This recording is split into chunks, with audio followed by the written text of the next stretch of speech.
জয় বাংলা শুনলে যাদের ফাটে তাদের জন্ম পাকিস্তানের দেশ, বাকিটা আপনারা একটা বদ্ধ উন্মাদ একটা পাগল জয় বাংলা শুনলে জলাতঙ্কের রোগীর মতো ফরফর ফরফর করছে। ওর ডোবারম্যান, ওর যে কুকুর বেড়ালগুলো কুত্তাগুলো আছে, ও সিকিউরিটি তাদেরকে লেলিয়ে দিচ্ছে জয় বাংলা বললে। জয় বাংলা বললে এখন শুভেন্দু তেড়ে যাচ্ছে, জয় বাংলা বললে রোহিঙ্গা, জয় বাংলা বললে বাংলাদেশি। 4-5টা ডোবারম্যান কুকুর নিয়ে ঘুরে বেড়াচ্ছে শুভেন্দু অধিকারী, নিজেকে কেউ কেটা ভাবছে। ওর সিকিউরিটি সরে গেলে তো শান্তিকুঞ্জ থেকে বেরোতে পারবে না। বংশ, ওদের রাজনৈতিক যে বংশ আছে বিজেপির, বংশ শুদ্ধ উচ্ছেদ করে ফেলে দেবো আমরা 2026-এ। দেখতে থাকো। তুমি নিজের মা বাবাকে রোহিঙ্গা বলছো, বাংলাদেশি শুরু হয়েছে, তাতে ভয়ে পালাতে হচ্ছে পরিযায়ী শ্রমিকদের। আর দেশের বিভিন্ন প্রান্ত থেকে, বিভিন্ন রাজ্য থেকে এমনই চিত্র আমরা দেখতে পেয়েছি। কিন্তু কিছু গদি মিডিয়া, কিছু বিজেপি সমর্থক লোকেরা বলছেন যে তৃণমূল এই সমস্ত কিছু মিথ্যা প্রচার করছে শুধুমাত্র দেখানোর জন্য।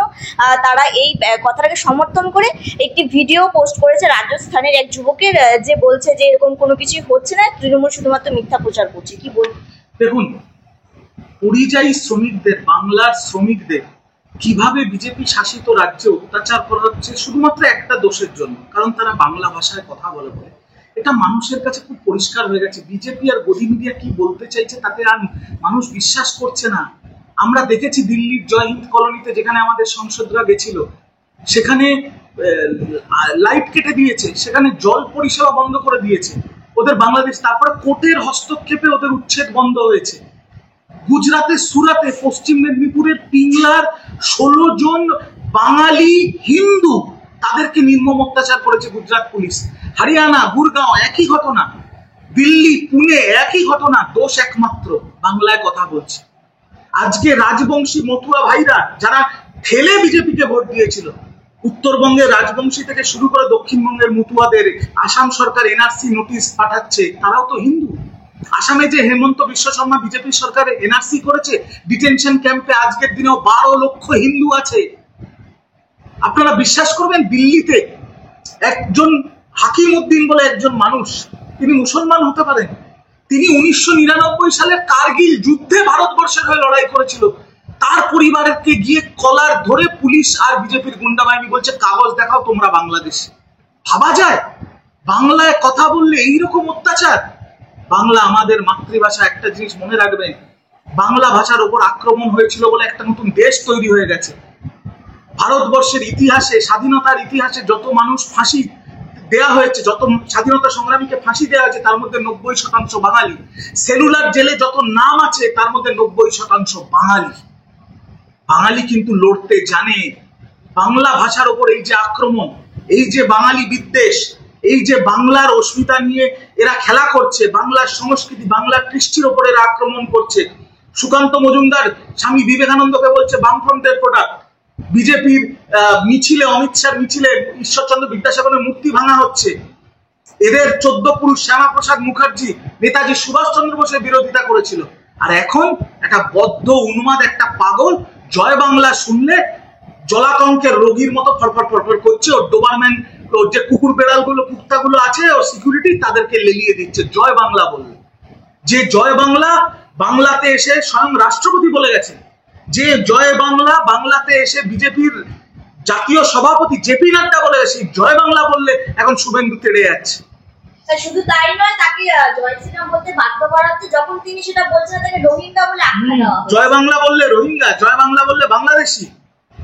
4-5টা ডোবারম্যান কুকুর নিয়ে ঘুরে বেড়াচ্ছে শুভেন্দু অধিকারী, নিজেকে কেউ কেটা ভাবছে। ওর সিকিউরিটি সরে গেলে তো শান্তিকুঞ্জ থেকে বেরোতে পারবে না। আর এই সিকিউরিটি কোথায় ছিল? কোথায় ছিল এই সিকিউরিটি যখন পাকিস্তান থেকে 300 কিলোমিটার গুটি গুটি পায়ে পায়ে এসে জঙ্গিরা ভারতবর্ষের নিরীহ নাগরিকদের গুলি করে খুন করে আবার পাকিস্তান ফেরত চলে গেল? তখন কোথায় ছিল এই সিকিউরিটি? আসলে একটা কথা জানেন তো, খারাপ কথা, পুরোটা বলছি না।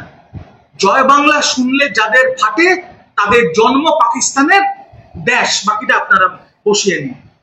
এইসব বাঙালি বিরোধী, বাংলা বিদ্বেষী বিজেপি আগামী দিনে মানে ধূলিসাৎ হয়ে যাবে বাংলায়। এদের পত্র পার্টি পুরো পরিবার নিয়ে বাংলার মানুষ এদের বিসর্জন দিতে তৈরি হয়ে গেছে। আর অদ্ভুত ভাবে দেখুন আপনারা, ইতিহাসে প্রথমবার, স্বাধীন বাংলার ইতিহাসে, শাসক দল এবং 2 বিরোধী দল সিপিএম এবং কংগ্রেস বাংলার অস্মিতা, বাংলার বিরুদ্ধে এই যে বিজেপির আক্রমণ, এই যে বাংলা ভাষার বিরুদ্ধে যে সন্ত্রাস, তার বিরুদ্ধে রাস্তায় নেমেছে সবাই। এটা হতে পারে না। আমরা বাঙালি, আমার মাতৃভাষা বাংলা, আমার মাতৃভাষাকে আক্রমণ করবে, আমরা ছেড়ে দেবো? ওদের বংশ, ওদের রাজনৈতিক যে বংশ আছে বিজেপির, বংশ শুদ্ধ উচ্ছেদ করে ফেলে দেবো আমরা 2026-এ। দেখতে থাকো। একদিকে বাঙালি বিদ্বেষ আর অন্যদিকে এসআইআর এর মতো একটি বিষয় সামনে এনেছে বিজেপি সরকার। এসআইআর নিয়ে সুপ্রিম কোর্টকে প্রশ্ন করছে নির্বাচন কমিশনকে যে কোনোভাবে কি আধার কার্ড বা ভোটার কার্ডকে নাগরিকত্বের পরিচয় হিসেবে কি ব্যবহার করা যেতে পারে না। সেই বিষয়ে ইলেকশন কমিশন বলছে যে না, ভোটার কার্ডকেও নাগরিকত্বের পরিচয় হিসেবে ব্যবহার করা যেতে পারে না। তাহলে নির্বাচন কমিশন এতদিন ভোটার কার্ডটাকে তাহলে মানে নাগরিকদের পরিচয় হিসেবে ব্যবহার করার জন্য বলছিল কেন? সবটাই কি ভোটের আগে রাজনীতি আবার শুরু হয়ে গেছে? দেখুন, কেন্দ্র নির্বাচন কমিশন, আমার দুঃখের সাথে বলতে হচ্ছে, বিজেপি দালালে পরিণত হয়েছে। এরা বুঝতে পেরে গেছে যে বিহারে এরা জিতছে না, আর বাংলায় তো কোনো মতেই জিতবে না, তাই এসআইআর করছে। এসআইআর কি? অভিষেক বন্দ্যোপাধ্যায়ের নামকরণ করেছেন সাইলেন্ট ইনভিজিবল রিগিং। এরা পেছনের দরজা দিয়ে এনআরসি ঢুকিয়ে ভোট রিগিং করতে চাইছে। আমি পরিষ্কারভাবে একটা কথা বলি, যেটা স্বয়ং অভিষেক বন্দ্যোপাধ্যায় বলেছেন, বিহারে 60 লক্ষ মানুষের ভোটাধিকার কেড়ে দিচ্ছে। ভারতবর্ষের মানুষের প্রধান গণতান্ত্রিক অধিকার হচ্ছে ভোটাধিকার। সেই ভোটাধিকার কেড়ে নিয়ে এরা এখন কুত্তা ট্র্যাক্টরের নাম ঢোকাচ্ছে ভোটে। মানে মানুষ ভোট দিতে পারবে না, কুত্তা ট্র্যাক্টর ভোট দিতে পারবে। কিন্তু বাংলায় যদি এসব করতে আসে না, তাহলে তৃণমূল কংগ্রেস এবং বাংলার মানুষ বুঝিয়ে দেবে এদের। অভিষেক বন্দ্যোপাধ্যায় যে কথাটি বলেছেন সেটাই আমি পুনরাবৃত্তি করছি। বিজেপির নেতারা বলছে 2 কোটি মানুষের নাম বাদ যাবে বাংলায়। 2 কোটি তো বহু দূরের কথা। ক্ষমতা থাকলে 2টো নাম বাদ দিয়ে দেখাও, কত ধানে কত চাল, আমরা বুঝিয়ে দেবো। শুভেন্দু অধিকারী বলছেন যে গোটা ভারতবর্ষে নাকি 1 কোটি রোহিঙ্গা আছে, যার মধ্যে 2 লক্ষের মতো নাকি পশ্চিমবঙ্গেই রয়েছে। ও মূর্খ, অশিক্ষিত, বদ্ধ, উন্মাদ, যে জয় বাংলা শুনলে তেড়ে যায় মানুষকে, জয় বাংলা বললে মানুষকে রোহিঙ্গা মুসলমান বলে, সে উন্মাদ ছাড়া আর কিছু নয়। আর আকাশ মূর্খ, পড়াশোনা তো করেনি। সারা বিশ্বে নাকি 14-15 লাখ রোহিঙ্গা আছে, আর বিজেপি নেতারা শুভেন্দু বলছে 2 কোটি রোহিঙ্গা বাংলায় বাস করে। মূর্খ মূর্খ মূর্খ। বলছে লুঙ্গি পরলেই রোহিঙ্গা, বার্থ সার্টিফিকেট না থাকলেই রোহিঙ্গা, বাংলাদেশ থেকে আসা লোক মানেই রোহিঙ্গা। তাহলে আমি শুভেন্দু অধিকারীকে প্রশ্ন করতে চাই, শুভেন্দু অধিকারী, তুমি তো বলেছিলে সার্বজনীন মঞ্চ থেকে তোমার মা 1960 সালে বরিশাল থেকে এক কাপড়ে ভারতবর্ষে চলে এসেছিলেন। তোমার বাবা এই দেশের সংসদ ছিল শিশির অধিকারী, তার বার্থ সার্টিফিকেট নেই, এবং তিনি চিড়ে মুড়িও খান এবং বাড়িতে লুঙ্গি পরেই থাকেন, তার ছবিও সোশ্যাল মিডিয়ায় আছে। তার মানে কি তুমি নিজের মা বাবাকে রোহিঙ্গা বলছো, বাংলাদেশি বলছো? আমার এই প্রশ্নটা রইল শুভেন্দু অধিকারীর কাছে।